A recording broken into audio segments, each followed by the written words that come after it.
And in the future, you won't even have to try. You won't have to count calories. It just becomes a part of your daily routine, becomes easy.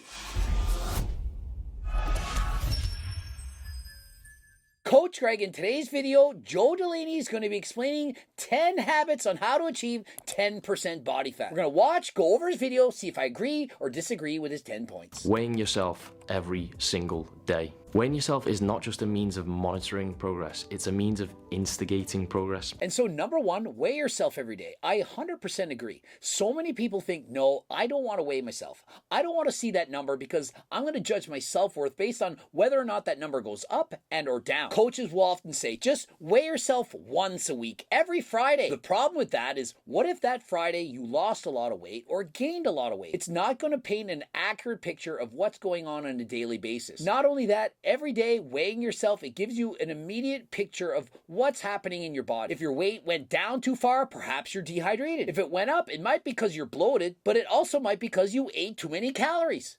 And so wouldn't you rather know than not know? You might be thinking ignorance is bliss. And so why ever weigh yourself? Well, if you don't step on the scale and go several months without weighing yourself, you might be shocked to see you've gained 15 pounds. And so in stepping on that scale, you're getting quantitative immediate feedback. And what should you do with those numbers? Track your median weight. Every week, track your median weight after you cross out the highs and the lows. Essentially, it's like your average. Not quite, but roughly it's like your average. And compare it from week to week. Is it going up or is it going down or is it in fact staying the same? And you can use this information to raise or decrease calories and cardio. Number two, prioritize resistance training. One of the most common mistakes that people make when trying to get lean is overemphasizing cardio and calorie restriction. For this point, I have to disagree. I do personally believe that cardio is more important than lifting weights when it comes to losing body fat and or living a long and healthy life. Your VO2 max, not your muscle mass, is the number one predictor of longevity. Yes, of course, do both. But when lifting weights, you only need to train each body part twice a week. And if you're only doing one hard set for each muscle group on any given day, that's going to be enough. And so in reality, if you're going to the gym doing your full body twice a week, that's all you need to do. But cardio, on the other hand, you should be doing almost every day of the week. And remember, it's zone 2 or moderate pace cardio. It's not HIIT cardio. We're not doing intervals here. We're doing cardio at a pace that's not going to get you sore. It's not overtaxing. It's not going to cause you to lose muscle. Be consistent, do cardio every day if possible, and you will be well on your way to losing weight. Number three, planning ahead. You should do your utmost to plan ahead when it comes to your training, nutrition, and rest. And no, that does not mean you need to write down what you're going to do every single hour, a week, or a month ahead of time. But what it does mean is that you should be proactive. Plan ahead with your meals. Have healthy snacks available. Organize your life so that you have the time to get in your workouts, to prep your meals appropriately, and that it allows you to meet your health and fitness requirements. Number four, controlled cheating. If you don't plan for these cheat meals and you just throw them in whenever you feel like it, you can become a victim of your impulses. And when he says to have a cheat meal and or cheat day if appropriate, I simply don't believe in that. I believe that your diet should have balance, that you shouldn't need to cheat on your diet. Why? Because you're already eating the foods that you enjoy, the foods that you love. If you get too strict eating chicken, broccoli, and rice, not eating delicious foods that you want, then you're not going to stick to your diet. And so the diet that you follow, the diet that I believe is the most important, is the diet that you can stick to for the rest of your life. And so if you want to follow a diet where you won't eat a cheat day because you'll already be enjoying what you're eating, then look no further than Cookbook 3.0. 180 amazing anabolic recipes. 60 more recipes than Cookbook 2.0. Low-calorie, high-protein, high-fiber meals for the big eater. Featuring quick and easy-to-make, delicious, amazing recipes. It's more than a cookbook, it's a way of life, explaining in detail calories in all your fruits and vegetables, protein, and so on. You won't even need to track your calories. Because you're eating from the cookbook, the foods are automatically going to be lower in calories and higher in protein. This makes it very easy to get in 1 gram of protein per pound of body weight while eating the foods that you love and enjoy. You won't feel like you're on a diet. Please click the link in the description, code Greg, 10% off. Number five, getting into a sleep routine. Tiredness kills, gains.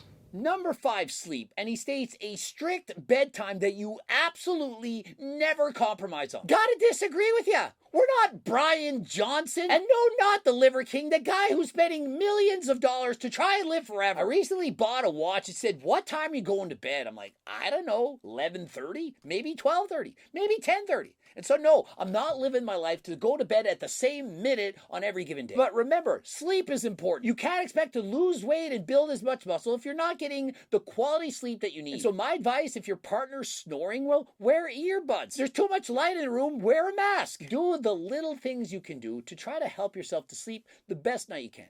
You can't go so far as to say, I'm sleeping at exactly 10 every given night. I can't go with my friends. I can't go see a movie tonight. Why? Well, my bedtime's at 10. But what you can do is make an effort to get a quality night of sleep. Number 6, whole foods. To borrow a phrase from the old school bodybuilding Bible once again, it's a good idea to eat clean the vast majority of the time. And I think that goes without saying, but many people, they avoid eating fruits, vegetables, and other high fiber foods. Listen, when you consume lower calorie dense foods, things like fruit and vegetables, things that have a lot of bulk but are few in calories, it's a lot easier to feel full and satiated than eating things like peanut butter, nuts, chocolate bars, chips, and other high calorie dense foods. And so he has here a chart of satiety, a vegan protein bar followed by a bagel, followed by fruit. I have to disagree with this chart. First of all, 3 pieces of fruit gonna have more than 220 calories. The bagel in the center gonna have closer to 300 calories. And on the left, he's saying the worst of all, a high protein brownie. Well, if you substituted that for a Seco bar, you know, the Seco bars that you can get on my website, are you trying to convince me this is less filling than a bagel? What's wrong with you? And so I'm not saying this is more filling than fruit, but this does in fact have 15 grams of fiber, more than in the fruit he showed, as well as only 220 calories. And it's got 20 grams of protein, a lot more than in that fruit. Now, I'm not telling you to skip out on fruit. I'm telling you to have both. And so my opinion, you could do without the bagel, substitute that for a high protein Seco bar, and eat some fruit. And not only just that, try to have Greek yogurt, high protein snacks. This will allow you to ward off hunger and make it easier to diet than last time. Code Greg, 10% off. Click the link in the description. Number 7, stay hydrated. He states that drinking water will obviously help you to be more full, less likely to eat more calories, and between meals, it's okay to have non-nutritive sweetened beverages. If you want to have diet pops and sodas and low-calorie teas and so on, that's perfectly okay. There's a myth that consuming diet pop and or non-nutritive sweetened beverages, that it's somehow going to increase your hunger and make it harder to lose weight. This is a myth. Studies actually show that people who consume these non-nutritive sweeteners, in comparison to just water, they're actually more satiated, they lose more weight, and keep the weight off longer. And so the next time you hear someone saying you can't have diet pop on a diet, tell them to go cook themselves. Literally say that, cook you. Preferably medium rare. Number 8, stay busy / stay distracted. You generally want to avoid being bored if at all possible. Tip number 8 is to be busy. And just think of it. When you're bored doing nothing, you're more likely to want to eat. You're lacking dopamine and you might go in search of somewhere. You might potentially grab that donut, but if you're involved in an activity that you enjoy, you're having fun, much less likely to continue to want to eat. It would be my advice to try not to identify with being on a cut. Don't identify as being on a cut or a bulk. Just identify as somebody that's not hungry, and then you'll never be hungry. You shouldn't be thinking, oh, I want to cut, I'm going to be hungry, I'm going to have no energy, I'm going to be weak in the gym. Exactly. You should be thinking, I got Coach Greg's cookbook. This is going to be the easiest diet I've ever been on my life, and I'm going to lose weight and keep it off for the rest of my life. I identify as a Coach Greg cookbook user, and dieting going to be easier than last time. Every day should be just another day. Everything is normal. Except you got Coach Greg's cookbook. Number 9, burn calories for fun. I mean, how much easier could it get? You're actually burning off more calories, putting you in a deficit. It's going to be that much easier to lose weight. And what he means by for fun, he's talking about neat. If you're just burning more calories doing the things you enjoy during the day, it doesn't have to be structured exercise. It could just be fun. Play a song, clean the house, have some fun, move around, go and walk your dog for once. Or maybe even twice that day. If it's fun, it's going to help you to burn more calories. Lastly, but certainly not least, number 10, tracking every calorie. And number 10, and this can make a huge difference to help you for the rest of your life. Track everything. When you're new to dieting, you don't know how many calories are in the foods that you're eating. You need to look up everything. You might discover, wow, there's that many calories in cheesecake. Mayonnaise has that many calories. That barbecue sauce? Are you kidding me? And once you're aware of these things, you can be conscientious. And so rather than regular ketchup, who knew I was eating a half a cup of ketchup? That's 160 calories. I'm going to have sugar-free ketchup. Going to have only 80 calories. Making small changes like that can pay dividends over time. No longer will you consume that regular pop 150 calories in a can. You'll switch to a diet that only has 5 calories. You will quickly learn the foods that work best for you and your diet. And over time, when you get older, you won't even need to track calories. Do you really think I sit there and add up all the calories I eat in a day? Or do I just eat the foods in my cookbook? It's that simple. You learn about the foods that you're eating, and you won't even need to track it. You can go by your median weight. If your median weight is going down every week, you know you're in a calorie deficit. If it's going up, you're eating too much. Do you need to track everything? Absolutely not. But when you start out, you should track everything. That way you'll learn which foods to add, which foods to cut out, which you eat more of, which have less of. And in the future, you won't even have to try. You won't have to count calories. It just becomes a part of your daily routine, becomes easy. And the number one supplement I recommend if you're trying to lose weight or just to live a long and healthy life, GO2 Max, the main ingredient, NMN, recently banned by the FDA. Why? Well, it works just that amazingly well. Double-blind, placebo-controlled study, walking test scores improved by 50%. Not the placebo effect, not in rats, in human beings like you and I. Not Bar-K, but for the rest of us.